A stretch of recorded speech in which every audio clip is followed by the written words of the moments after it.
শুনছেন story mania, গল্প শোনার নতুন ঠিকানা।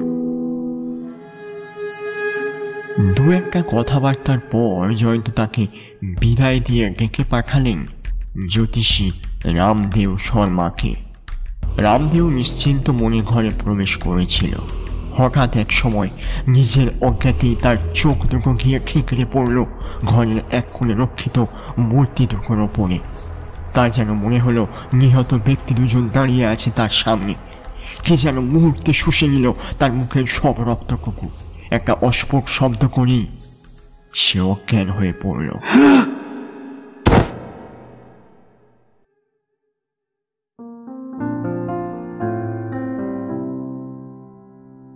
বাংলা সাহিত্যের কিছু রোমহর্ষক গল্পের সমন্বয় নিবেদিত আমাদের এই বিশেষ প্রচেষ্টা স্টোরি ম্যানিয়া।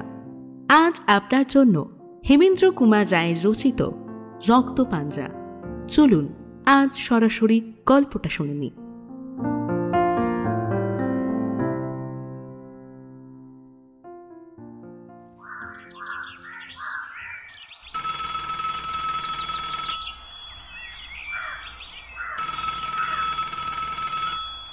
অদ্ভুত একটা ফোন পেলেন ইন্সপেক্টর সুন্দরবাবু। ভোরে ঘুম থেকে উঠে সবে প্রাতরা শেষ করেছেন, এমন সময় টেলিফোন বেজে উঠল ঝনঝন শব্দে। হ্যালো, কে? আমি লালবাজার থেকে কথা বলছি, deputy commissioner DD north section. ও আপনি স্যার, হঠাৎ এত ভোরে কি আবার হলো? বাগবাজারের মল্লিক স্ট্রিটের 13 নম্বর বাড়িতে নাকি এক ভদ্রলোককে ছোড়া মেরে খুন করা হয়েছে, আর এই বিষয়টির তদন্তের ভার আমরা দিতে চাই আপনার উপর। আশা করি কৃতকার্য হবেন এক্ষেত্রে। Wish you good luck. Sundarbabu হেসে বললেন, ধন্যবাদ স্যার।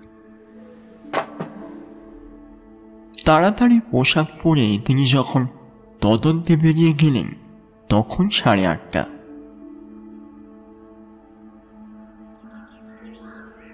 পরদিন বেলা 9টা। বিখ্যাত ডিটেকটিভ জয়ন্ত তার প্রাত্যহিক খবরের কাগজ পড়া শেষ করে মুখ তুলল। একটু আগে চা এবং জল খাবার খেয়ে শরীরটা তার বেশ একটু চাঙ্গা। এখন হাতে কোনো কাজ নেই, চুপচাপ বসে থাকতেও তার কোনোদিন ভালো লাগে না। ঘরে সশব্দে প্রবেশ করলেন ইন্সপেক্টর সুন্দরবাবু। ঘরে পা দিয়েই অন্তদন্ত হয়ে বলতে শুরু করলেন, আরে জয়ন্ত, তুমি এখনো চুপচাপ বসে? জয়ন্ত হেসে বলল, তাছাড়া উপায় কি বলুন তো? কাজ নেই, আপনারাও নিশ্চিন্ত হয়ে ঘুমাচ্ছেন, আমি আর সেখানে কি করব বলুন? চুপ করে বসে থাকতে কি আর ভালো লাগে? কিছু কাজকর্ম না থাকলে বনের মোষ তাড়িয়ে তো আর বেড়াতে পারি না, কি বলুন? সুন্দরবাবু ব্যস্ত হয়ে বললেন, কি বলছো কাজ নেই? জানো, পরশু রাতে বাগবাজারে 13 নম্বর মল্লিক স্ট্রিটে একজন লোক রহস্যজনকভাবে খুন হয়েছেন। পেছন থেকে ছোড়া মেরে তাকে হত্যা করা হয়েছে, কিন্তু ঘরের মধ্যে এমন কোনো চিহ্নই পাওয়া যায়নি যাতে কাউকে সন্দেহ করা যায় অথবা কোনো সূত্র মিলতে পারে।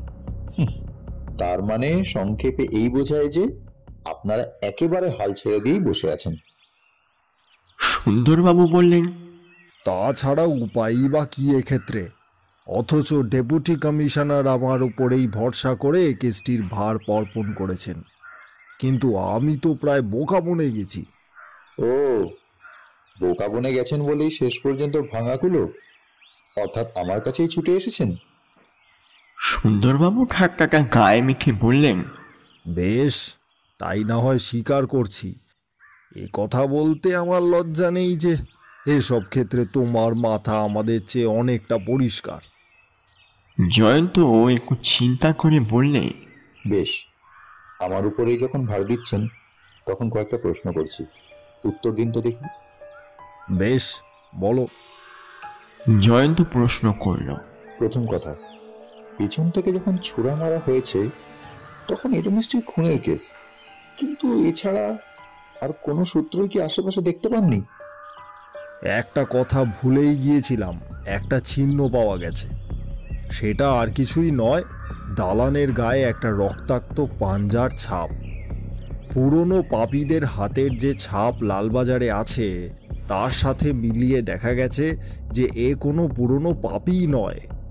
এটা এই খুনির প্রথম খুন, এবং দালানের গায়ে হাতের ছাপ দিয়েই সে তার বিজয় বার্তা ঘোষণা করে গেছে।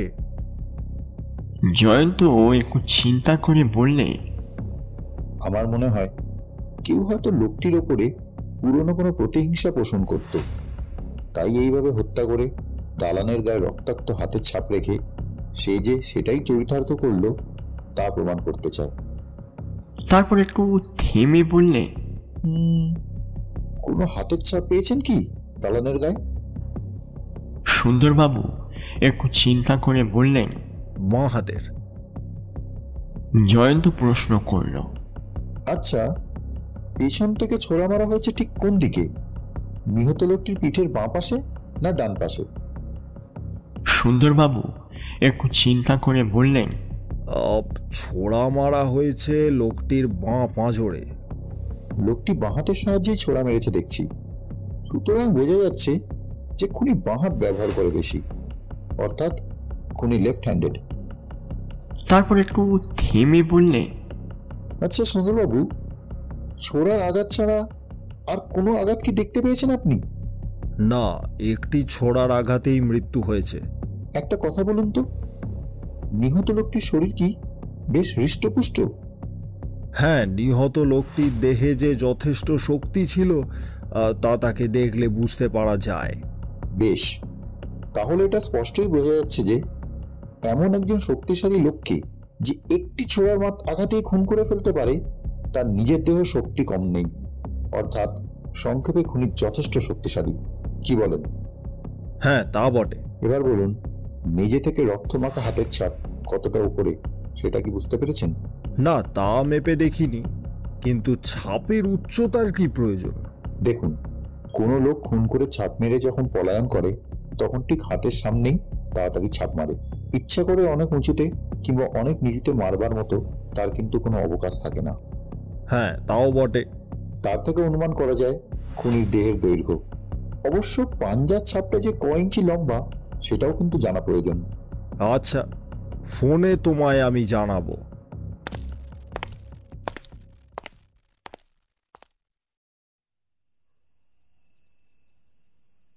সেদিন সন্ধ্যার কিছু আগে জয়ন্ত সুন্দরবাবুর থেকে ফোনে জানতে পারল যে মেঝে থেকে 6 ফিট কয়েক ইঞ্চি ওপরে খুনির হাতের ছাপ পাওয়া গেছে এবং ছাপটির দৈর্ঘ্য প্রায় 8 ইঞ্চি। জয়ন্ত হাসতে হাসতে আপন মনেই ভিড় করে বলল, তাহলে দেখছি খুনির দৈর্ঘ্য প্রায় 6 ফুটের কাছাকাছি হবে। আপন মনেই সে গভীর চিন্তার মাঝে তলিয়ে যায়। 3 দিন পর খুব ভোরে জয়ন্তের ঘুম ভাঙল দরজায় কড়া নাড়ার শব্দে। তাড়াতাড়ি ধড়মড় করে উঠে গিয়ে সে দরজা খুলে দিল।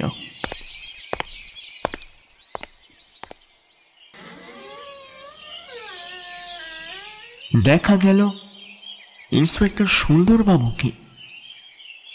আশ্চর্য হয়ে সে প্রশ্ন করল, এত ভোরে যে আপনার আগমন সুন্দরবাবু? রাতে মনে হচ্ছে ভালো ঘুম হয়নি। সুন্দরবাবু দীর্ঘশ্বাস ফেলে বললেন, আর বলো কেন ভায়া, এক মুহূর্তও কি আর শান্তিতে থাকবার জো আছে? কাল বরানগরে আলমবাজারের কাছে আর একজন লোককে ছোড়া মেরে খুন করা হয়েছে, এবং এক্ষেত্রেও দালানের গায়ে পাওয়া গেছে রক্তমাখা হাতের ছাপ। জয়ন্ত প্রশ্ন করল, এবারে মেঝে থেকে কত ফুট উপরে ছাপ পেয়েছেন এবং ছাপটি কত ইঞ্চি লম্বা? সুন্দরবাবু বিজ্ঞের ভঙ্গিতে মাথা নেড়ে বলল, সেই জন্যই তো আমি এসেছি ভায়া। এবারে সমস্ত মাপ জোপ করেই তৈরি হয়ে এসেছি। এবারেও ঠিক বাঁ হাতে ছোড়া মেরে খুন, এবং এবারেও মেঝে থেকে প্রায় 6 ফিট ওপরে 8 ইঞ্চি লম্বা অবিকল পূর্বের মতো হাতের ছাপ। তাই তো ভায়া তোমায় আমার এত সুনজরে পড়ে গেছে। এখন উপায় একটা করো দেখি। না, আর চুপ করে বসে থাকলে আরো 2-1 জনের ওপর লোকটি প্রতিহিংসা নিতে পারে। সুতরাং কালই সন্ধ্যায় আমি খুনিকে গ্রেপ্তার করব সুন্দরবাবু, কিন্তু আপনার সাহায্যের যে আমার একান্ত প্রয়োজন। কি সাহায্য বলুন তো, নিহত প্রথম ও দ্বিতীয় ব্যক্তির মধ্যে কি কোনো আত্মীয়তা কিংবা অন্য কোনো সম্পর্ক ছিল কি? মোটেই নয়। বিষয় সম্পত্তির লোভে যে খুনি এ কাজ করেনি তা নিশ্চিত, কারণ দুজনের মধ্যে কোনো সম্পর্কই ছিল না। সুতরাং দুজনকেই হত্যা করবে এমন আত্মীয় আসবে কোথা থেকে? তাছাড়া ওরা দুজনেই যদিও নেহাত গরিব নন, তবুও এমন প্রচুর অর্থ ওদের ছিল না যার জন্য কোনো আত্মীয়ের এত বড় লোভ হতে পারে। বেশ, প্রথম ব্যক্তির কোনো নিকট আত্মীয় আছেন কি? হ্যাঁ, তার ভাইপো মণিবাবু আছেন। ওতেই চলবে। এখন একটা কাজ করুন তো দেখি, প্রথমে যে ব্যক্তি খুন হয়েছে তার অতি পরিচিত, অল্প পরিচিত, এমনকি সামান্যতম পরিচিত এরকম যতগুলি লোক আছে তাদের সকলের নাম জেনে নিয়ে একটা তালিকা প্রস্তুত করুন। আর দ্বিতীয় যে ব্যক্তিকে খুন করা হয়েছে তারও ঠিক এমনি একটি তালিকা প্রস্তুত করুন। তারপর দেখুন এই 2 নিহত ব্যক্তিকেই চেনে, অর্থাৎ দুজনেরই পরিচিত এরূপ কজন ব্যক্তি আছে এবং তাদের মধ্যে কে কে বেশ লম্বা ও শক্তিশালী, তাদের নামের লিস্ট আমাকে দিন। খাসা বুদ্ধি বটে তোমার জয়ন্ত। তুমি কি ঘটনাস্থলে না গিয়ে শুধু ঘরে বসেই সব কাজ ছাড়তে চাও? হ্যাঁ সুন্দরবাবু, ঘরে বসেই আমি খুনিকে গ্রেপ্তার করতে সক্ষম হব, যা আপনারা খুনের ব্যাপারে তদন্ত করেও পারেননি। সেই দিন সন্ধ্যাবেলায় জয়ন্তের ঘরে আবার সুন্দরবাবুকে দেখা গেল। হাতে তাঁর বিরাট 2 নামের তালিকা। জয়ন্তকে দেখে হেসে বললেন, আপনারা শুনছেন স্টোরি ম্যানিয়া, গল্প শোনার নতুন ঠিকানা। নমস্কার, আমি পথিক। আমাদের এই স্টোরি ম্যানিয়া চ্যানেলে আপনাদের সবাইকে স্বাগত। গল্পটি যদি আপনাদের ভালো লেগে থাকে তাহলে অবশ্যই লাইক করবেন এবং সাবস্ক্রাইব করে আমাদের পরিবারের সাথে যুক্ত হতে ভুলবেন না। গল্পটি কেমন লাগলো আপনাদের মতামত আপনারা কমেন্ট বক্সে জানাতে পারেন। আপনারা যদি কোনো গল্প সাজেস্ট করতে চান তাহলেও জানাতে পারেন, এবং সর্বোপরি আমাদের এই প্রচেষ্টাকে সকলের মধ্যে ছড়িয়ে দেওয়ার জন্য আপনাদের কাছে অনুরোধ রইল, যত পারবেন শেয়ার করবেন। ধন্যবাদ। দেখো জয়ন্ত, প্রথম এবং দ্বিতীয় নিহত ব্যক্তির আত্মীয় পরিচিত এমনকি একবারও যে তাদের সাথে আলাপ করেছে তাদের আমি একটি তালিকা প্রস্তুত করেছি, কিন্তু 2 জনকেই চেনে এমন লোক মাত্র এই 5 জন।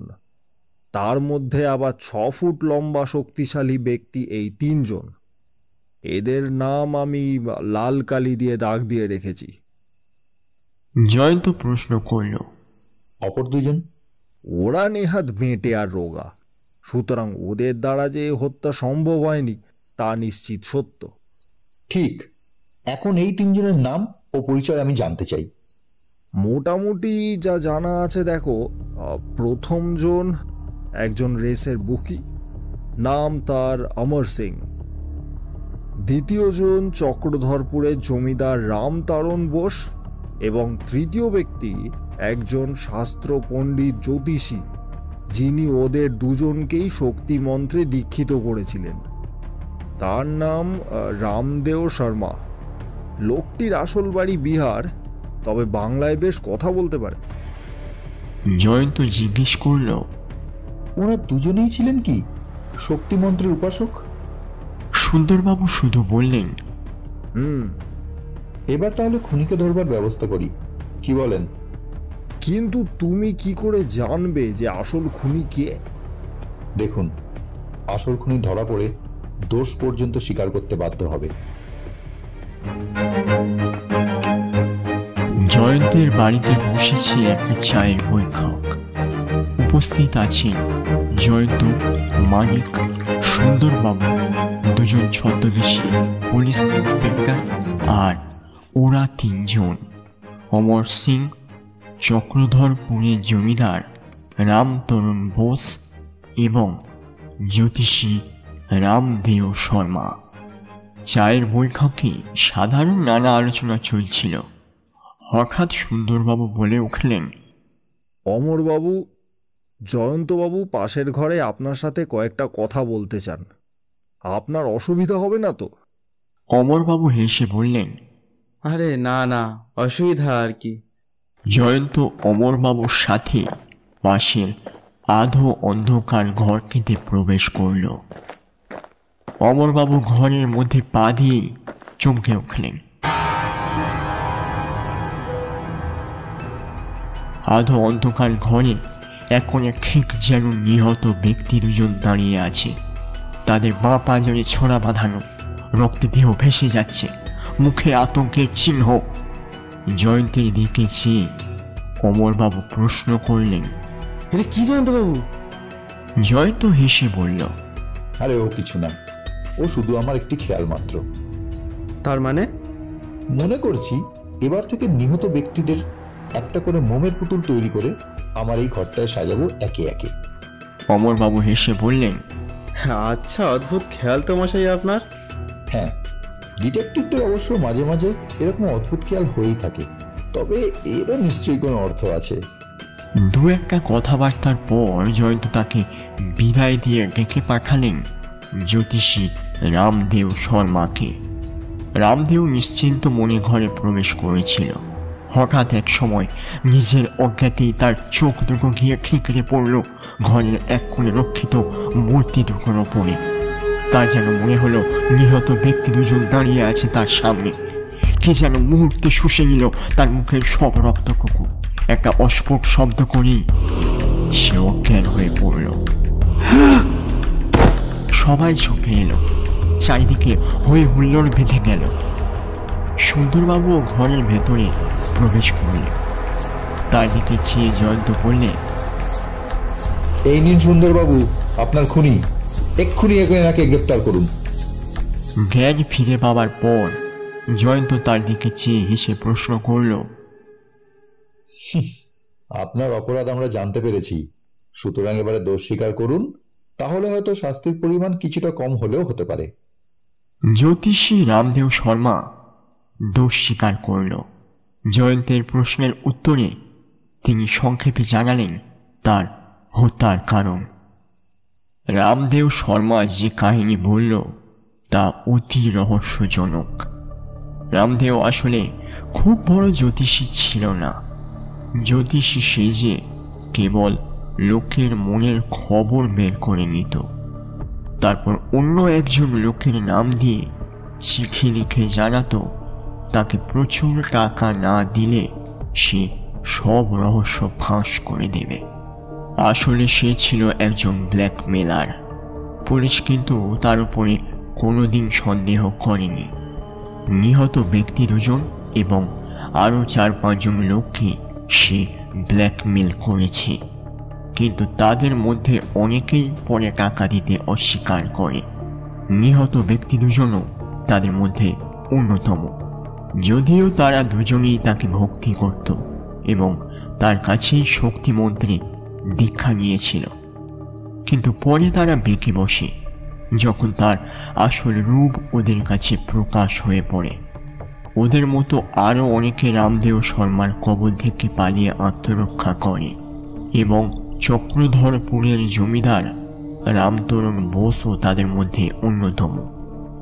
কোনো উপায় না পেয়ে রামদেও শর্মা অত্যন্ত ক্রুদ্ধ হয়ে ওঠে এবং তার মক্কেলদের ভয় দেখানোর জন্যই পরপর দুর্গ খুন করে এবং ঘরে রক্তপাঞ্জার ছাপ এঁকে রেখে যায়। সব শেষে রামদেও শর্মা স্বীকার করল জয়ন্ত বাবুর মতো সুযোগ্য গোয়েন্দা এই ব্যাপারে হাত না দিলে কেউ তাকে সন্দেহ করতে পারত না। সত্যি জয়ন্তবাবু, আপনার মতো সুযোগ্য গোয়েন্দা এ ব্যাপারে হাত না দিলে হয়তো কেউই আমাকে পাকড়াও করতে পারত না। ইন্সপেক্টর সুন্দরবাবু সবার শেষে বললেন, সত্যি জয়ন্ত, অদ্ভুত তোমার ক্ষমতা। ঘরে বসেই তুমি খুনিকে আবিষ্কার করলে। জয়ন্ত হেসে বললে, সে তো আপনাদেরই সাহায্যে।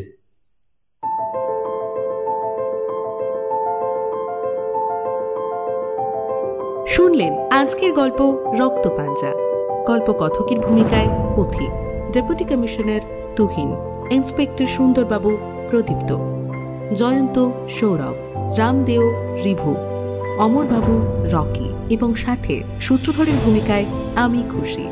শেষ হলো আজকের গল্প রক্তপাঞ্জা। পরের বার আরও এক রোমহর্ষক গল্প নিয়ে হাজির হব আমরা। ততক্ষণ শুনতে থাকুন, শোনাতে থাকুন আমার প্রিয়, আপনার প্রিয় স্টোরি ম্যানিয়া। সাথে সুস্থ থাকুন এবং ভীষণ ভালো থাকুন।